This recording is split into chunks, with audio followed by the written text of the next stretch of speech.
Ayan mga ka-wonder, ito na. Napag-desisyon na talaga namin yung Wonder Mommy nyo na i-clean up na natin.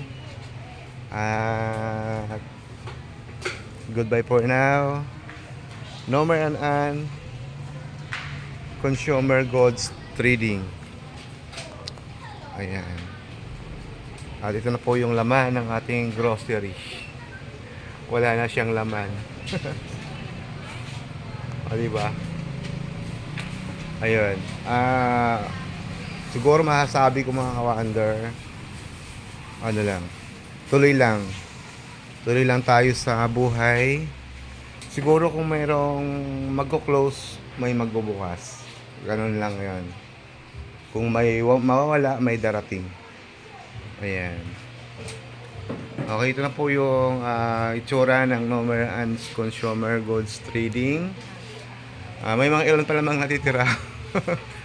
Ayan. Pero kukunin po itong lahat ni sino to? Emmanuel's Minimart ba yun? Sa may Alaminos. Ayan, kukunin po nyo itong lahat mga kawanda. Yung mga sobra po, kukunin po niya lahat. Ayan. At ganoon lang mga ka-wonder sa buhay.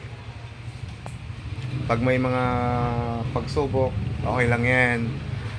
Ayan. At sa mga nagko-comment, bakit hindi namin nilaban itong grocery? Kasi mga ka-wonder, ganito. Talagang hindi talaga siya kaya. Araw-araw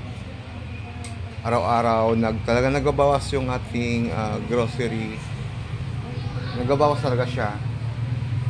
Kasi talagang hindi kaya yung target na sales para masabi natin na kumita ang iyong business. Ganun. Ayan. Ito pala yung ating BIR permit, no? Ayan.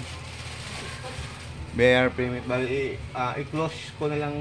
Close ko siya sa next week. Kasi Sunday ngayon. Ayan. I-close ko siya.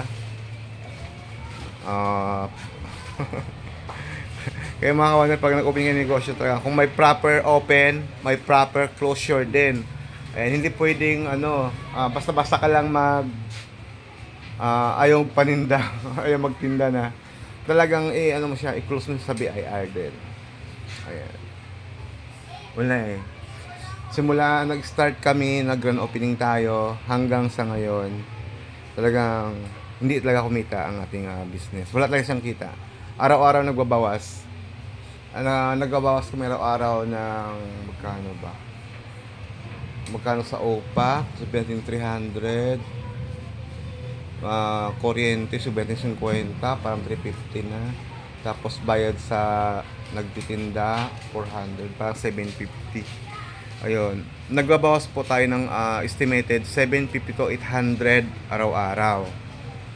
Kaya kung ituloy natin yon, talagang mauubos yung puhunan. Kaya mas better pa na i-give up na lang siya. Ayan. At abangan niyo po kami mga ka-wonder. Yun nga sinasabi ko, kung mayroong magsasara, may magbubukas. Abangan niyo po kami sa Infanta, sa Bone Station Infanta, sa Bone Station Bangar, La Union, tsaka sa Bone Station Sudipin, La Union. Ayan, kita-kita-kits tayo. Bye for now!